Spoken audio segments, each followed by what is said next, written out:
Hi guys, and welcome back to the channel. So in the last video with the RS6 we stripped the oil pump down and currently we are all cleaning it up in the aqua blast machine with the glass bit. If you're thinking like if it's safe enough to clean it in the machine, I'll let you know if the engine will seize up, but this is the result. It looks amazing and you really have to be super careful to clean everything afterwards. You will assemble it. So let's get to it. Okay, so we have an oil pump already cleaned up and ready to be assembled again. So we put all the section how they should go. However, the problem what we're having, RE Performance unfortunately sent us these shaft seals, only two of them, which is going to this part over here. So that is the part in between the high pressure from this side to the suction, and we need one more. So we sent Mr. Jura today into a company not far from here to give us a shout to try to get one more, which should be actually sitting over here, and we don't have it. So today we can assemble the pump, like 90% of it, but we can't finish it off, which means the car is not coming from the ramp, unfortunately. And yeah, we can only put the mine shafts in there, put all the gears where they should go, and try to finish it off probably next week.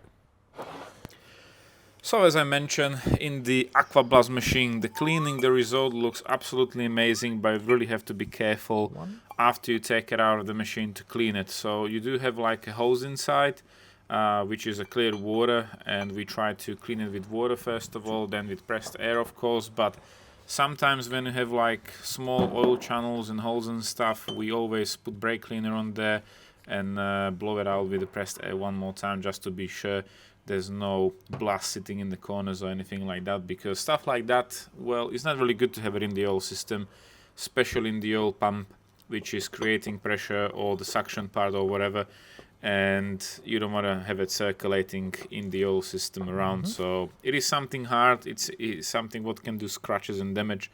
So we really try to take the time and clean everything up before we will assemble it. So the oil pump from the RS6, if you would ask me a couple of months back if I'll be doing it, I'll be laughing like nope, but here I am assembling another pump.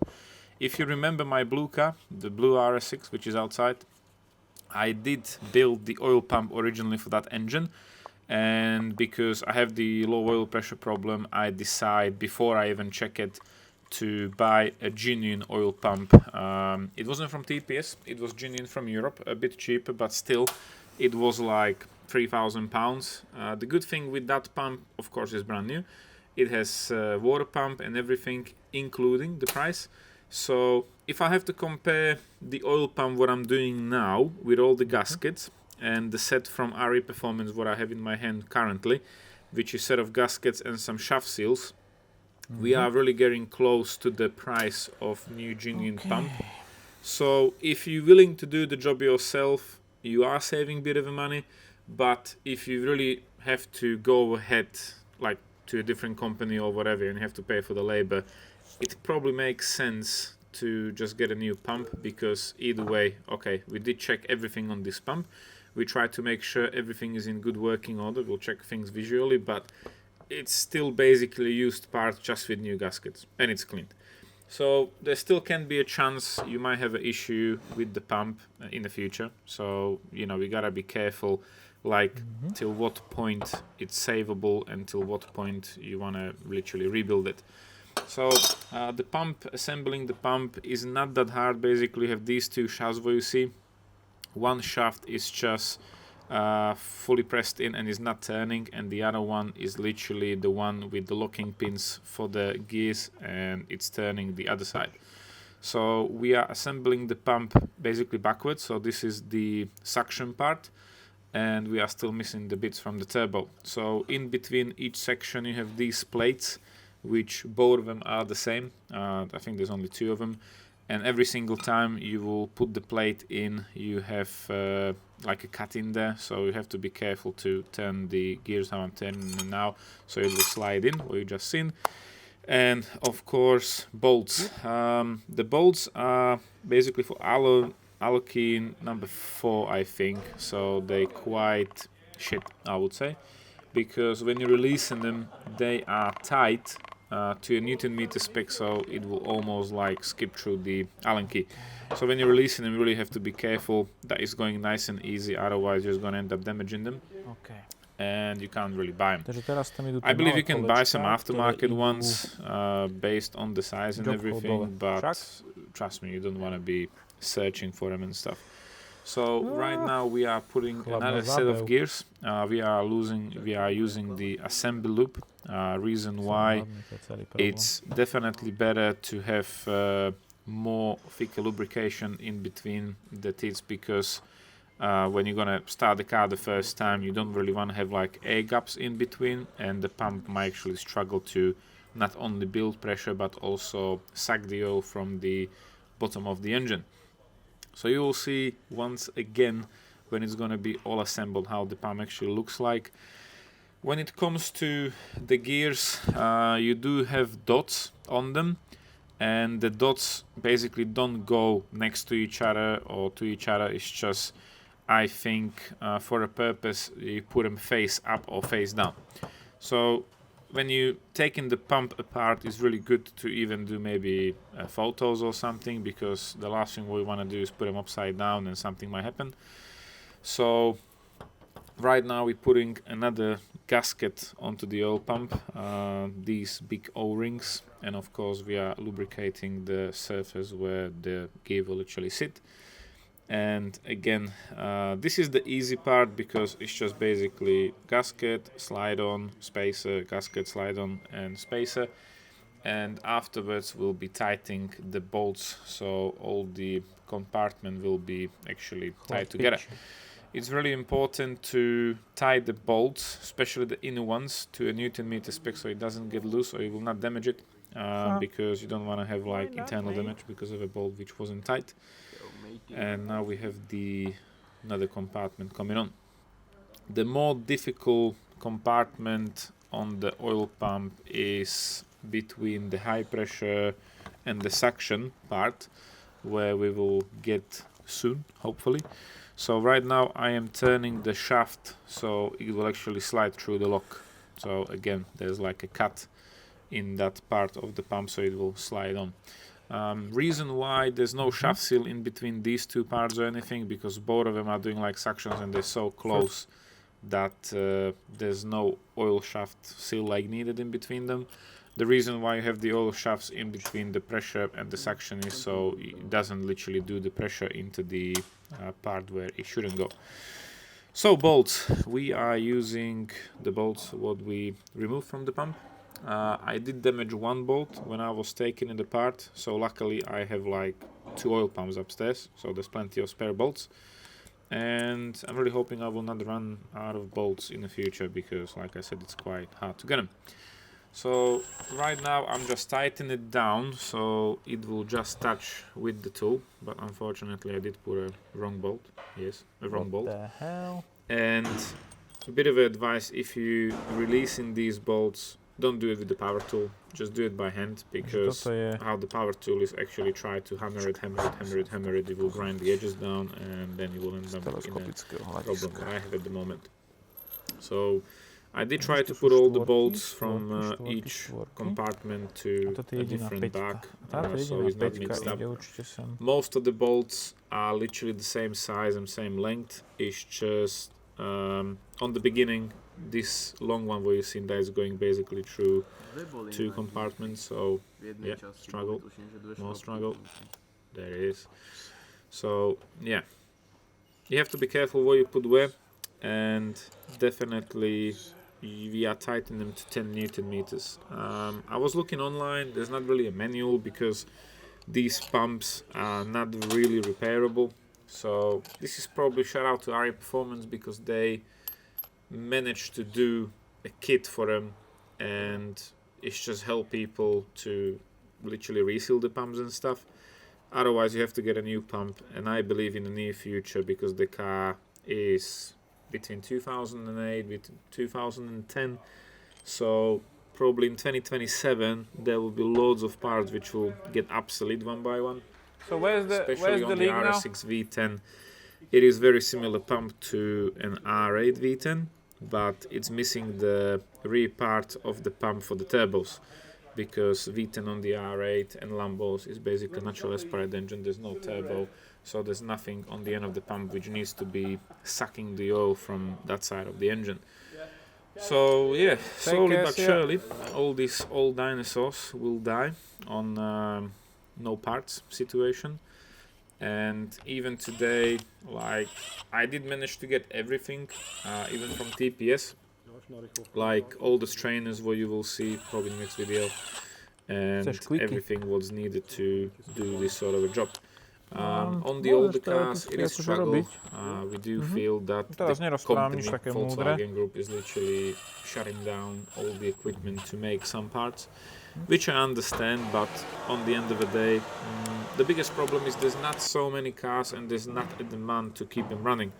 Same with the RS6. So RE Performance did a video probably 2 weeks ago or something like that on the V10 platform with the RS6, and they say like that's the last RS6 what they're doing, which I understand from their point of view. As a business, you don't want to have a car in the yard for 6 months waiting for a bolt, waiting for a gasket, waiting for whatever, and then also for some reason these cars lost market value, like they are sold for pennies for what they are. So you can buy a car for quite cheap money, I would say, but to keep it running and maintenance and whatever needs doing is another question. So what I'm doing right now, this is like a small TLC for oil leak and stuff, but we didn't really do too much to the engine. So ideally, if you were watching the videos with my blue RS6, that is sort of a point where all of them should get after the 17 years of running. And if you don't do it now or in the near future, you're just gonna might end up scrapping the car, selling it for parts or something, because you won't be able to get silly things like gaskets, O-rings, bolts, crankshaft seals, vacuum pumps, like literally silly things. And if you don't know anyone who is able to remanufacture parts which are quite complicated, you're finished. So I'm currently thinking with the V10 platform, it's going through a situation when they are mostly break for parts and people are afraid to buy them because of the running costs and everything. And it might take another couple of years until they be more appreciated, like a future classics and stuff, because they were really limited when it comes to numbers, even in the UK market, even worldwide. There were absolutely none in the North America market. There's quite few goods from Japan which are really clean, but otherwise it is a pain of a car to actually maintain it. So back to the oil pump. Currently I'm using a hammer, very special tool, and we are replacing the shaft seals. So the shaft seal is with a small spring which is helping the rubber to actually clamp it around the shaft, and it will not let any oil. The problem what we're having right now is we are inserted it as it should be, so it's holding the oil from the high pressure side to the suction side. And if you want to slide on the shaft through there, there's not a cone, it's edge to an edge, and it's really hard to slide it on. So what I'll be doing is I'll be taking the shaft from the other side of the pump, I'll be putting it through the shaft seal, and we'll be sliding it on one by one, so we don't actually damage the corners or anything. It is a process of learning as well, because the first pump what I built, like, that was a hell to actually slide it on and find out how it should go and this and that. So I was a bit of a stressed out with the first pump, but yeah, I did have a full pump, a spare one. I did sold it to Netherlands, to one gentleman who's running an RS6. If you're watching the video, I'm really hoping the car is still running, but he did send me a message that they installed the pump and it's all good. So probably I did assemble it all right. And also I did post a video or a picture on a forum on Facebook that I'm building an oil pump. So thank you to another stranger from the V10 RS6 group, because when I was cleaning this pump, I did notice there's like a one-way valve in each of the section. There's only two together, but it's like a one-way valve, and I wasn't sure if it's a replaceable part or what is it, but it's a valve with an O-ring and a spring, which when you shut the engine out, when you shut the engine down, it should keep the oil into a certain compartment, or it shouldn't drop from turbo or something like that. So I left it, And afterwards I did find out I can actually buy them because they are from a 1.8 or 2 liter TFSI engine for a cylinder head. So I did bought two, which will be in another video how we install them, because the pump will not be finished today because of the one of the shaft seals. So I will show you in the next video. But yeah, the oil pump. It is pain to do it on the car. I will regret it on the end. You will see why. But it was a necessary repair. That was the easiest way to actually start, because I didn't want to remove the engine for several purposes, because I know exactly what will be following. So the several reasons are always like you're taking the engine out and you are not replacing one gasket, one seal. You're not sorting out one issue, you're doing the whole lot. Otherwise, it can be very frustrating to take the engine out second time, third time, and just be gluing it. But meanwhile, concentrate. We are putting on the part where the shaft seals. So you can see I'm putting a shaft from another side of the oil pump, and I'll be just pushing it through so it will slide on nicely. This is a very hard experience from a life, and it is working. Otherwise, I did have a problem that you can actually press it through, the spring will come off, you might damage the shaft seal and stuff. So you really have to take your time, and you really have to just wiggle it through just like that, and it's on. So from this point again, it's quite easy, because obviously it will be the pressure side and then the water pump and some other bits. But back to the RS6 maintenance. So if you know an RS6, you probably know what I'm talking about, like engine removals and doing something. So it is basically a lifetime hobby when you're going to try to keep V10 with the two turbos alive, because it's constantly, you need to do something. Yeah, and that's just engine wise. Luckily this grey one had a gearbox done already. We can actually go through the invoices one more time afterwards to show you like how much money the guy before us actually spent to keep the car running. And on the end of the day, the car was sold for silly money. So we'll be probably most likely putting the car for sale anyways, but it's too soon to tell because we didn't actually drive it properly. It was smoking a lot, so we have to find out if that smoke was actually only from the extra oil, which was sucked by the PCV into the intake where you've seen. So we disconnect the hoses from the intercoolers. There was loads of oil coming out of there, so we have to finish it one by one and see if it's actually gonna be repaired or it needs a bit of more work. We did drove the car over 200 miles from wherever we pick it up, somewhere in Wales, and it did actually come from A to B, which is a good start, but you're not buying an RS6 with almost 600 bhp just to be cruising. So the car have to perform as well. It doesn't have to be quick in a straight line only, you have to corner as well. There shouldn't be any knocks or funny sounds coming from the engine or suspension or the chassis as it is. So it will be probably more work needed, but yeah, we have to finish the oil pump first. So currently we are putting all the bolts back in there. Again, we are tightening it to 10 Newton meters. One by one, we're gonna try to do like a cross. So you have to be careful to clamp the whole surface equally down, because otherwise, you've seen the gasket is quite thick, and the last thing we wanna have is have like a cross bolt coming into the thread, and you're gonna damage the whole compartment of the oil pump, and you will need to refret it and stuff and helicoil it and do some funny repairs.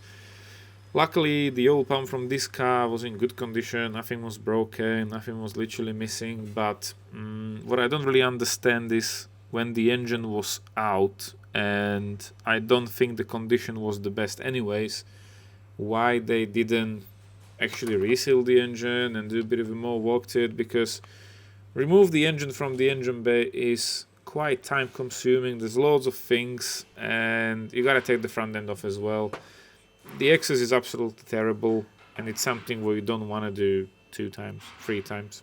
I have to do it twice because I have the problem with my oil sump, the dry sump on the side, which was stuck with some funny rubber in the pickup hose or something like that. So yeah, bad experience. Currently we did put the gears on, which is making the high pressure oil going through the engine, and again all lubricated. We turn it a few times, everything is spinning nice and freely. My advice is every single compartment you will finish, tin the oil pump one way and the other to actually check if it's moving freely, nothing is getting stuck, and you have to make sure it will do 360 degrees. So this is the last part coming on. This is the high pressure section, and on top of it we will be installing the water pump. It's actually called propeller, but yes, the water pump is quite expensive thing, and I believe it's something about 600-700 pounds.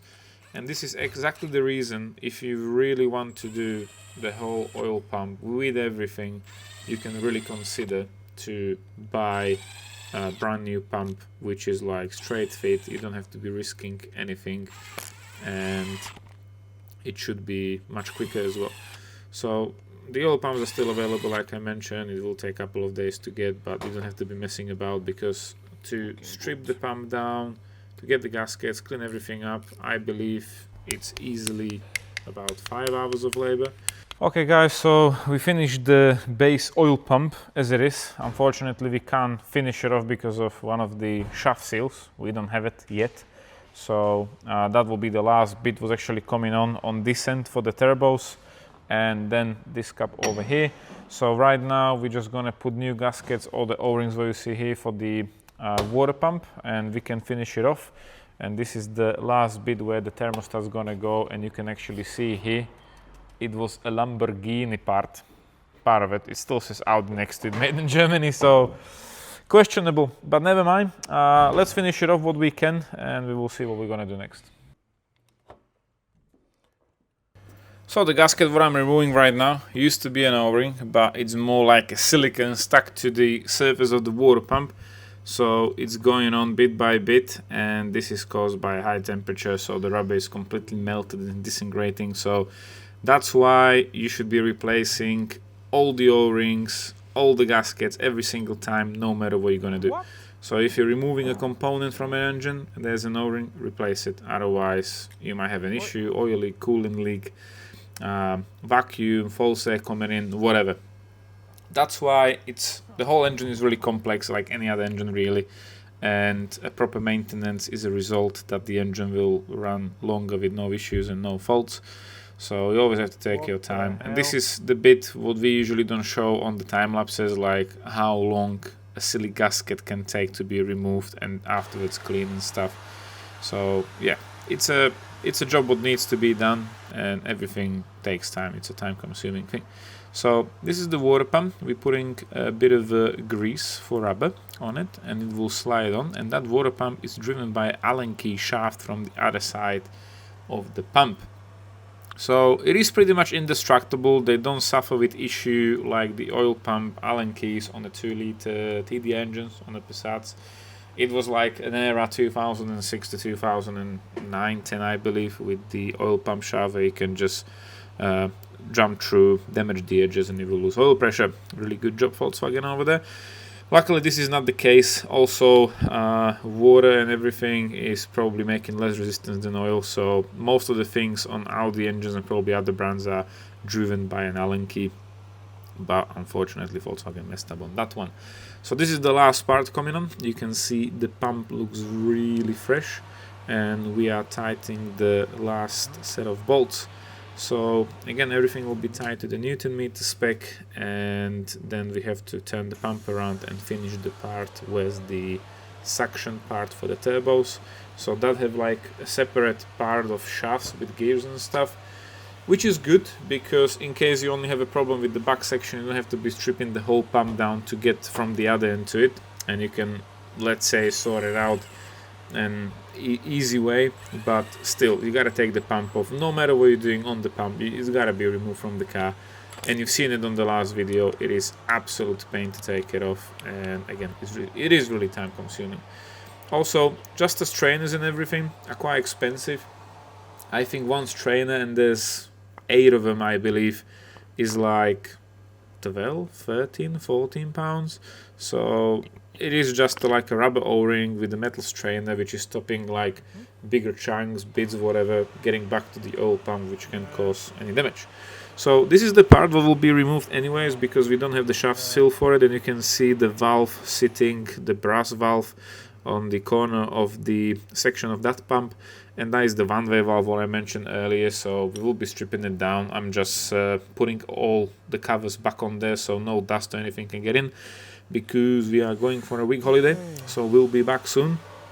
And also I have to remove the car from the ramp, so yeah, I'm a bit sad we didn't finish it off, because I was hoping to not do the job twice actually, because the subframe is off and everything, but because I'm going away for a week, I don't want to be helping at the workshop from doing what we usually do during the weekend, like B9s and B6s engines out and stuff. So we do have limited space, and I try to do most of the jobs like from Friday till Sunday or evening time if it's something easy, but during the week mostly the priority is customer cars. We do have loads of bookings and stuff, and we try to sort it out ASAP as well. Not all the time it worked out, unfortunately, because sometimes there's a car in good condition coming to us and then it's a full engine rebuild.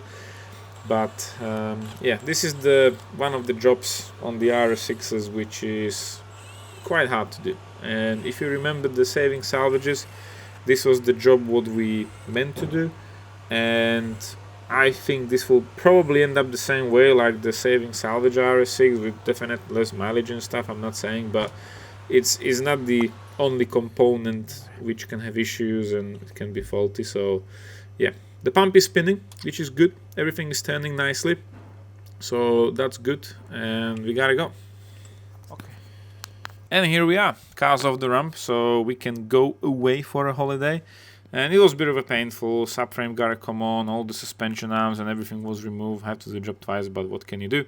So everything what was from the car is in the blue boxes in the back of the boot, and yeah, we'll be waiting for the parts, unfortunately. So shaft seal and the one-way valve in another video. So that is everything from the RS6 for now. In the next video we'll be finishing everything off, putting the oil pump back onto the car, and I'm really hoping it will start. It will have oil pressure, we'll be able to test drive it and check it. So stay tuned with the RS6, which is probably the cheapest one in the country, and we will see what will be the result. So thank you for watching, take care for now, we'll see you in the next one, see ya.